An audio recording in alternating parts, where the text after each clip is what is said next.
I'm in the MG ZS Hybrid Plus Essence this week to test out how this car handles city life and whether or not it offers good value for those who are wanting a small SUV that sits under 40k. So stay watching to see what I've discovered. MG offers two grades for the ZS Hybrid, the Excite base grade, and our test car, the Essence. There's only about $3,000 difference between the two grades, but our top model does get a few nice extras, like a panoramic sunroof, synthetic leather upholstery, heated front seats, a powered driver's seat, and larger 18-inch alloys. Its drive-away price positions it as just above its better-equipped top model rival, the GWM Haval Jolion Ultra Hybrid. And despite not having as many features as its other rival, it still offers better value than the Toyota Corolla Cross Atmos, which sits well over 51k drive away. But if you're after more details, check out my detailed written review at carsguide.com.au.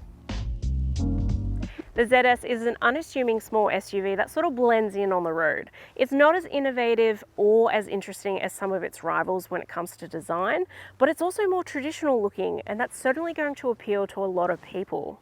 Overall, it looks pleasant with its proportions, and those upgraded 18-inch alloys look really good.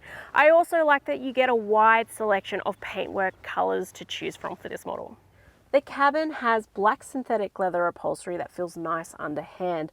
There are quite a lot of plastic bits in this cabin, but you don't focus on them all that much because you get distracted by the well-shaped dashboard that features dual 12.3-inch tech screens, and this very odd-looking e-shifter which is ridiculously large. Overall, this is a very pleasant cabin, but it doesn't feel like a top model grade. The front row offers enough space that you don't feel like you're sitting on top of your co-pilot. The seats are well padded, if a little bit narrow, and I do like that the driver's side is electrically adjustable, but the passenger side remains manual. You get the most storage up front with a glove box, middle console, and a practically designed center console that can accommodate two phones. You technically get two cup holders, but you can't fit two takeaway cups in at the same time. The multimedia system is simply styled but looks good, and the touchscreen is fairly responsive. You get wide Apple CarPlay and Android Auto in this, and it was simple to set up the CarPlay this week. Charging options are a little bit basic. You get a USB-C and A port as well as a 12-volt socket. You also get another USB-A port up near the rearview mirror in case you wanted to install a dash cam. But despite being a top model grade, you miss out on wireless charging.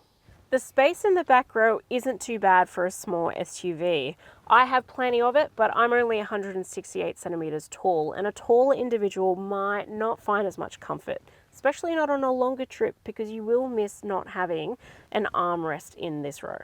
Despite being a top model grade, the amenities and storage are pretty basic back here. You get two map pockets, two directional air vents, and a single USB-A port, and that pretty much sums it up. You get a stack of storage capacity in this boot at 443 litres, which rivals a lot of mid-size SUVs. I actually like that it's not a level loading space either, because the lip stops things from rolling out, but I did miss having a power tailgate because this lid is quite heavy and you have to really slam it shut for it to latch. Both the ZS models share the same 1.5-litre four-cylinder petrol hybrid powertrain that produces up to 158 kilowatts of power and 465 newton-meters of torque. This is paired with a 3-speed hybrid transmission system, which is a bit rough around the edges, but I will get into that in the driving section. Overall, around town, this has more than enough power for those drivers who want the zippy experience, but on the open road it does fall short.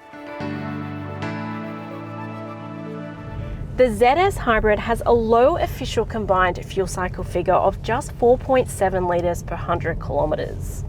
Combined with the 41-litre fuel tank, you should see a theoretical driving range of up to 872 kilometres, which is excellent for a little urban dweller and means less time at the Bowser.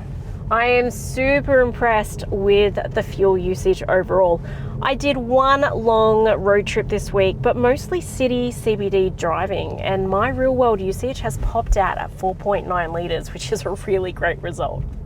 If you drive this strictly around town, this is going to hit all the beats you would expect it to. It has enough gumption for it to feel zippy as well, and you don't notice it when it flips between the petrol and the electric systems, which is really good. The 3-speed hybrid transmission system though is not well tuned. You notice it the most when you have to accelerate up a hill, but sometimes it does do it on a flat as well. Around the 70k mark or even the 100k mark I noticed this morning. It's like it gets stuck in a gear and it won't downshift or upshift accordingly. And that makes the engine whine horribly and the revs go through the roof. You have to actually take your foot off the accelerator to try and make it slip into gear properly.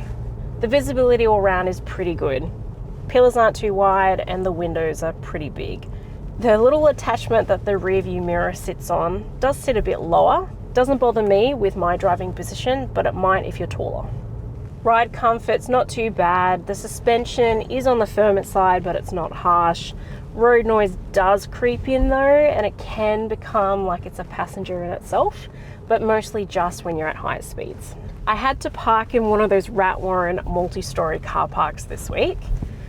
This handled beautifully. Really good steering, and the compact size meant that those tiny little ramps were not an issue. This is a very easy car to park because it has a 360-degree view camera system, which is fairly good quality. Sometimes a little bit bumpy with its image feed. And while the parking sensors aren't super sensitive, they do help. And it doesn't fill out of car space anyway, so you'll be able to park it. The ZS Hybrid has a 4-star ANCAP safety rating from testing done recently in 2024 and only features 6 airbags, which is on the low side now. You miss out on a front center airbag as well, which some of its rivals do sport. There are a host of safety features available for this model, including items like blind spot monitoring and rear cross traffic alert. However, some of the systems don't always kick in when you expect them to and are intrusive for daily driving. Others, like the adaptive cruise control, are only accessible via the touchscreen, which I didn't find very user-friendly to set up while I was traveling 100 kilometers per hour down the highway. But if you're after the full safety specs, check out my full review at carsguide.com.au.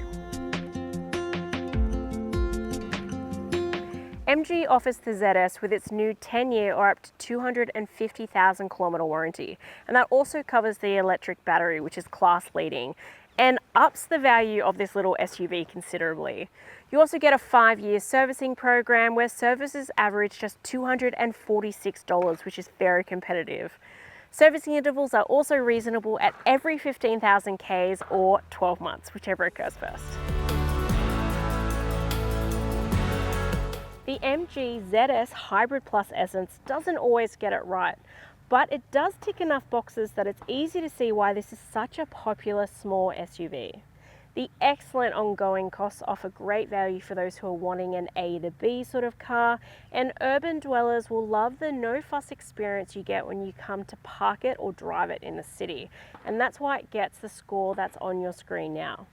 If you're after more details though, check out my full written review at carsguide.com.au. I'll see you next week.